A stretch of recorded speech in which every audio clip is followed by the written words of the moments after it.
Hey guys, Nomad here. So, I've decided to quit my job at Rusk. Yesterday I got in another altercation with my other coworker that I work with closely.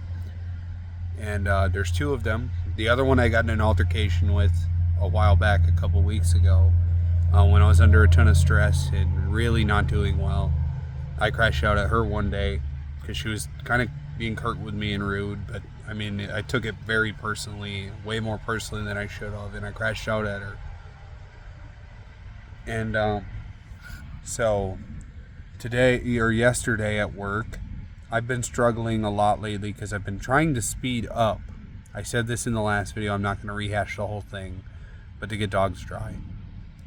And my coworker crashed out at me, and this morning when I woke up, I attempted to extend like an olive branch and say, here, this is, what maybe you can do better.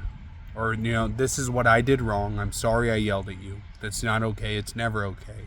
This is why I did it in the moment. Here's how we can make it better. That's what I'm getting at. That's how I always structure my apologies, because I think it's important to give context and get to an understanding. Just saying I'm sorry is never good enough. I mean, it really isn't. Because if they don't understand what triggered you, why it upset you, it's just going to happen again, and then you're just going to say, I'm sorry again, because you truly are, but nothing's going to change.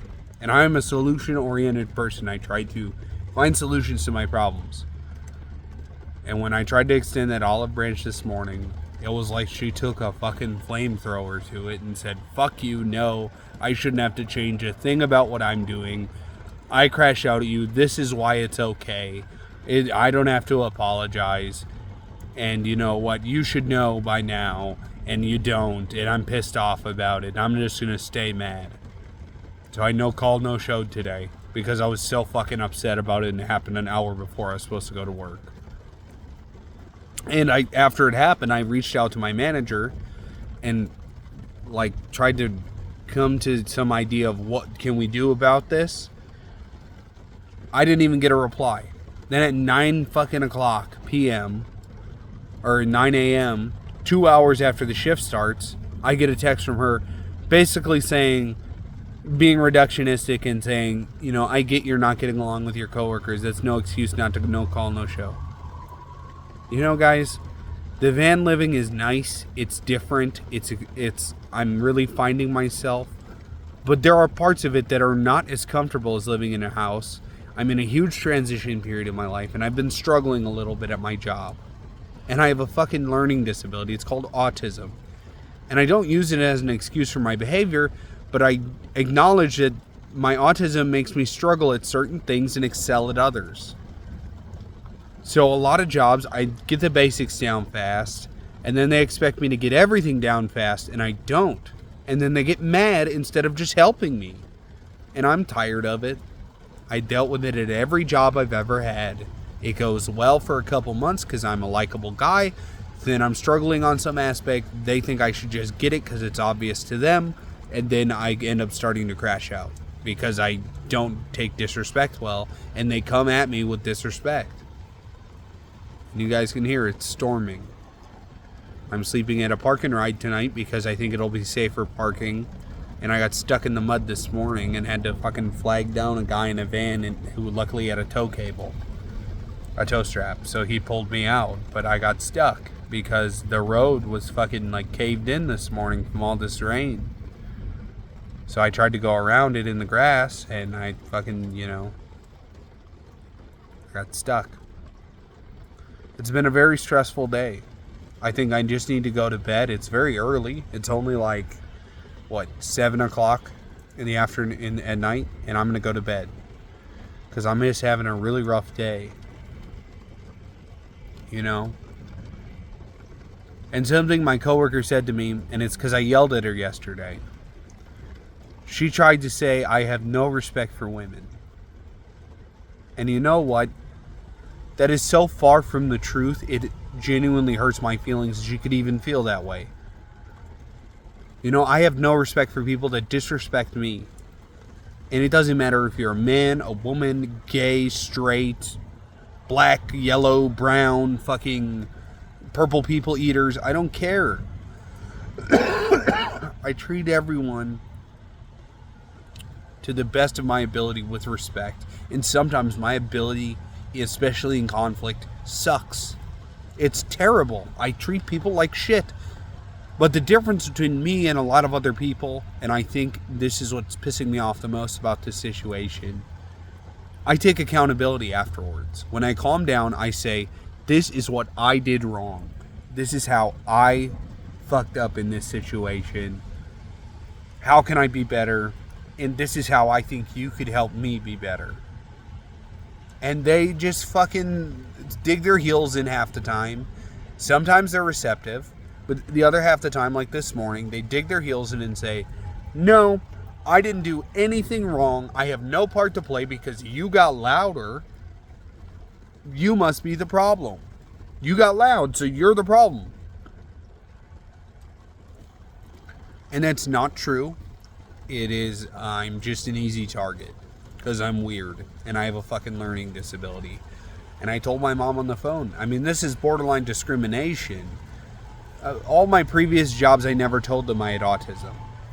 Gold Rusk and Arby's, I communicated to them both I had autism, I have a learning disability, and I've been communicating, especially with Gold Rusk, this is how you can help me with my learning disability. The one person I will say I'm so fucking happy with is my other coworker, because she and I had a spat, we talked it out, and she has really reframed how she gives me feedback and has over-explained things so I get it. And I've noticed a difference. I barely have to ask her, what dog should I grab? What dog? What dog? I was having to ask that every fucking dog to make sure I'm grabbing the right one. But since she has explained it about 3 or 4 times now, this is why we grab the dogs in this order. And repetition helps me. I'm autistic. Now I get it. And I don't have to ask her. I just know what dog to grab, and I skip over the right ones to do the next one because 2 people, because we have 4 or 5 groomers, and they all have their own individual color-coded clothesline pins. And you shouldn't do 2 dogs for the same groomer in a row because they can't do 2 dogs at once. And all the groomers need to work all day. So if you have 2 in a row that are that, you should move over and do the other one. Or like if you have a full dryer area and none of them are getting out soon, maybe skip over another dryer dog to do a small. Or watch the times, that kind of stuff. And she's really been explaining it and I'm getting it. And that's all I'm asking for on the drying part of things because I'm struggling with it. But they think because I got that now, I should get the drying thing by myself. And it's just unrealistic with me. And I'm still learning how to communicate my needs without crashing out, especially to my employer, because I'm tired of it. I'm fed up, and it's hard, bro. Like, it's so fucking hard being me. I'm not lying. Like, I'm not looking for pity, but it's hard. I think so different. I learn so different. And to communicate those needs by myself is a task unto itself, and I'm working on it. But I can't keep working somewhere if they're not going to listen. And that's the key with me. I have to have somewhere where either my thought is I need to be my own boss or I need to work somewhere where I don't answer to people. They just train me and then I do the job and I do decent work. I'm a hard worker. And if I'm fucking shit up, they'll tell me in the morning and then I got to work on it that night. Somebody suggested I should apply at the bus lines here and try to be a janitor after school, which I could see myself doing. I'm not above any kind of work. It's just I'm above now getting treated this way and not being heard when I try to address it. And I sent a follow-up text to my manager and I have not heard anything back all day. And that's making me upset too. So I'm just going to say fuck it and quit. I'll find another job. If I have to go back and stay with my mom for a little while to conserve money, I will. But, it's okay. Like, this is real life. I can't just shut this shit off. I'm trying to work on it. It's not going to happen overnight. And if people expect that from me, it's just not going to turn out well. So why would I keep trying? And it sucks. This is the best job I've ever had. I genuinely mean that. And I actually like all of my coworkers, even the one that's being a jerk to me right now. I like them all and I respect them. I've said that in many videos. You know? But when I'm came at reckless and I'm caught off guard, I mean, how do you expect me to react? Especially with my problems, which I've communicated to you I have. How do you expect me to react? It's not like I'm swinging fists or threatening people or cussing them out. I'm just yelling. I'm getting loud. It's because I'm pissed. But Nomad signing off. I'm going to go to bed. Sorry, guys. It's been a rough week. See you later.